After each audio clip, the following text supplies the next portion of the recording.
Hello everyone, if you're trying to install Fortnite and you keep getting this error, could not download installation information with this error code MD-0011-3, then you have come to the right place because in this video I'm going to show you how easy it is to fix this annoying install failed error on Fortnite easily. So first off, you're going to close out your Epic Games launcher, and once you're done closing that, now you're going to open up your web browser and then you're going to go on to a new tab. You're going to search for Cloudflare Warp. You're going to go ahead and download the software on your computer, and once you're done downloading it, install it.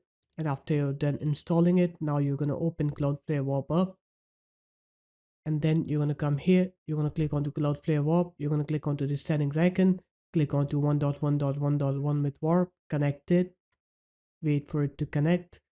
And once it's connected, now you're going to open up your Epic Games launcher, and then you're going to go ahead and install or update Fortnite, and you'll see that you'll be able to now update or install Fortnite without any issue.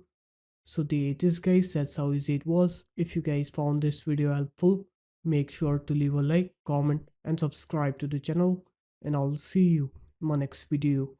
Peace.